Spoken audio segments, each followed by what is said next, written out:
At the very same moment, the Burlington police chief was holding a news conference this week to discuss a double homicide the night before, along with an attempted arson at the police station. A new candidate for mayor was launching her bid for the city's top job. Look around. We're downtown. This downtown and this city is in distress. Right now, the Burlington Police Department is holding a press conference because of the shootings last night. And it's taken too long to acknowledge that our downtown is in crisis, that our city is in crisis, and we're still waiting for comprehensive solutions. She is Democrat C.D. Madison, who joins a crowded field eager to lead the Queen City. She comes off as a pragmatist, a moderate who hails from the tech sector and believes her key to success lies in bringing many new people into the Democratic nominating caucus next month. She is the third Democrat in the race and caught some of us by surprise. Last Sunday on this program, we featured the other two longtime city councilors, Joan Shannon and Council President Karen Paul. It was their first joint appearance. They discussed public safety and policing, the addiction crisis, and the high cost of housing, along with the fate of downtown. Well, that conversation is available online at mynbc5.com. This morning, Madison aims to convince city Democrats she's the one. First, welcome. Thank you, Stuart. Let me get one thing out of the way. Yes. What do I call you? Do you just go by your last name? I do. Professionally and personally, I have been Madison, just Madison, for decades. But filling out forms, they want that first and that middle. So C.D. Madison officially, but yes, please just call me Madison. All right. Tell me, you're the new kid on the block, so to speak. Your announcement Monday at City Hall. Tell me a little bit about your story. Oh, my story is that Burlington is the first place that ever felt like home. I attended Dartmouth and had an internship there with IBM. Had the good fortune to interview for an internship up here in Burlington and literally stepped off the bus at the corner of Main Street and St. Paul. And with one word, one woman who said hello to me, I knew I was home. She saw me with a backpack full of books, looking lost, which I was. I'd never been in Burlington before. And she spent the next half hour with me, showing me where to get lunch, where to spend some time at Old Gold, where to catch a cab before we had Uber, and then dropped me off at Fletcher Free Library. And when she did that, I knew what home could feel like. As a military kid, I never had that feeling before. You grew up in Alaska? Grew up in Alaska, but my family moved around from Georgia to Germany, where my mother is from, back to Georgia, and then finally Alaska, yes, where I grew up. Thanks to the Army. Thanks to the Army. So after Dartmouth, you arrive in Burlington and you've had an established career in the tech sector. Yes. Tell me how that translates, or what skills you will bring to the world of politics, given that you are a newcomer. Well, the way I think this translates, let me just back it up for a second. That, when I talk about Burlington, it's my home. I love this town, and right now our home is in distress. And there are two things we can agree on. One is that no matter where you live, the old North End, the new North End, South End, or downtown, that everyone should feel safe. And right now, we're all feeling stuck. The second thing I believe we can all agree on is that what we've been doing for the past 10, 15, and even the past 2 years isn't working. And we need a new way forward. We need to get unstuck. So when you ask about how does my tech experience play into this, my 20 years in tech is exactly how I can help us to forge a path forward. One thing that's missing right now is listening to people, acknowledging what's going on. It was finally at the October 10th City Council meeting where there was an acknowledgement of the things that everyone has been feeling and seeing themselves. Public safety. Public safety. So tech, this is how we do it. I'm not saying that I have all the answers. The experience that I've had, Stuart, over the past 20 years is getting all the people in the room who know how to create solutions, who are the experts, and helping to break down barriers and silos between them, helping them to listen to each other, to learn how to advocate for each other. Because if we're talking about public safety, we're going to have to do that. We're going to need to have all the different people in the room, from the police to fire to social services to healthcare workers, understanding that we're all moving towards one direction, which is public safety and making people feel safe. So that's the experience I bring, bringing all of the people in the room who can build the solutions, breaking down the barriers, creating those solutions, and make sure that we could test them, we measure them, we build them so they're flexible, and we make sure we can innovate on them and iterate on them and really have results. And that's what we're not seeing right now. Could we be a little more specific? Did you support the resolution to reduce the headcount at BPD? Do you support the aggressive effort now underway to try to build it back? I did not support the effort to cut the police department. As a matter of fact, during that time, I was working behind the scenes with Councilor Paul, Councilor Hightower, and the mayor to try to subvert that. Unfortunately, we were not successful.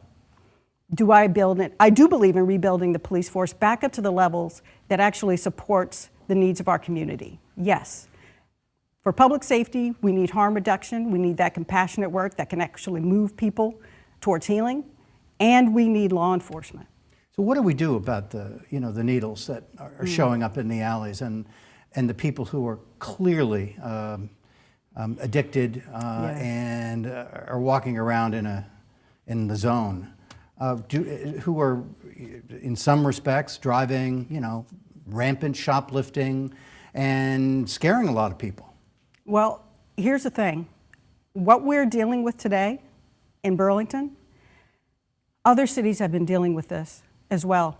So we need to understand that we're not alone in this, that there are other cities out there who've been working forward on solutions to try to make life better from a public safety standpoint. The other issue is that Burlington can't do it alone. This is a state public safety issue. This is a national public safety issue. What do you want from the governor? What I want from the governor, listen, for the city of Burlington, let's talk about what we control. We control our police force. And yes, giving them the tools and the numbers to do their job effectively.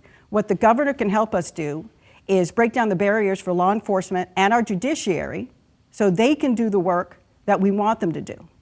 Right now, there are barriers. When we have laws, you mentioned theft, there are laws on the books that make it very hard for our judicial people to do their jobs. The other thing that we need support from Governor Scott for is to acknowledge this is an emergency for our state. It's not just Burlington, it's Brattleboro, it's Rutland. It's every county is seeing the harm from this. The other support we need, again, because Burlington can't do this alone, is to have a comprehensive solution around homelessness and housing and affordability. All of these things play into the crisis that we have. And the other part is fentanyl is 400 times more addictive than anything we've ever seen. That's something that a city of Burlington alone can't tackle.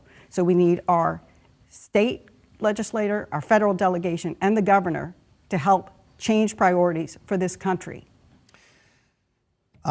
What could you do as mayor that has not been done by the current mayor, current city council, with respect to the price of an apartment and building new housing? Well, I will say this. I give much credit to Mayor Weinberger in actually moving the city of Burlington to building. For many years, we weren't doing that.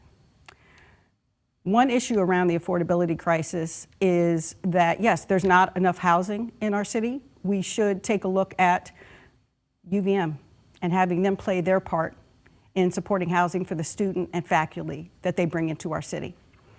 Another piece is actually moving towards more of a regional solution around housing, not just what can Burlington build, but what are our neighboring towns and cities build, and having an infrastructure, a transportation infrastructure, thank you, that would support our people who already move naturally in and out of each neighboring town.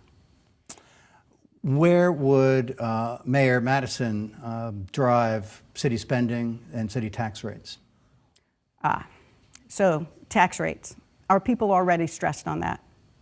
I think that we need to be more innovative around how we create new revenue streams. I think that we do need to be mindful of, obviously, being fiscally responsible. That is why I'm a Democrat. I believe in that. We have to be pragmatic about that. What aren't we taxing that we could tax? Well, here's a concept, Stuart. One of the things I do as someone in tech is I recognize that we alone don't have all the answers. So I do my research. I look out to other communities who've been dealing with the crises that we're dealing with around public safety and the opioid crisis. In Portugal, they have a tourist tax, and it's about 7% of the room rate that they use to help fund some of their programs. I think that's something that we should look at. Burlington is a destination, and we want to make sure that Burlington stays a safe, hospitable, wonderful, vibrant town, not just for us, but the people who love to come here and visit with us. And I think that's one way we can do it. City Democrats will meet in a couple of weeks, Yes. December 10th, and choose a nominee to run for mayor against the Progressive. Why are you the strongest Democrat? Why did you say, you know, the city council president's in the race, a longtime Democratic councilor is in the race? Why you is what I'm asking. We need to look at things differently. What we've been doing isn't working. We've had the same people in the room for the past 10, 15 years. If they'd had those solutions before, I wonder where are they? And if we look at the conversations that have been happening, right now we've had a lot of resolutions, but we've had no commitment to the results, no way to measure what is success.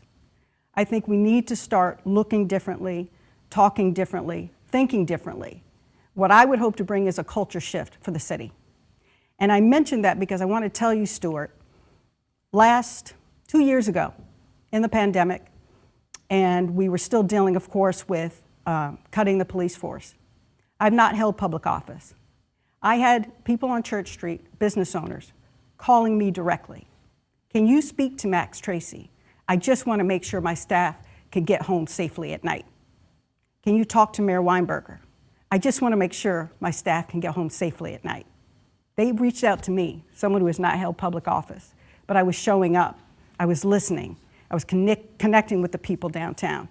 And most recently, one of those business owners just contacted me again to say that she's extremely concerned about what this downturn in local folks showing up is doing to her business. She said to me, her sales have never been worse, and it's worse today than it was during the height of the pandemic when they were masked up and people were ordering online. Madison, thank you. Good luck. We'll be watching. Thank you so much, Stuart. Appreciate it.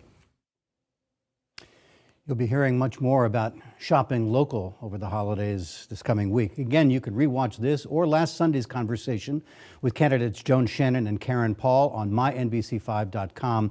The caucus coming up 3 weeks from today. Progressive candidate Emma Mulvaney Stanek is unopposed. No Republican has yet entered the race.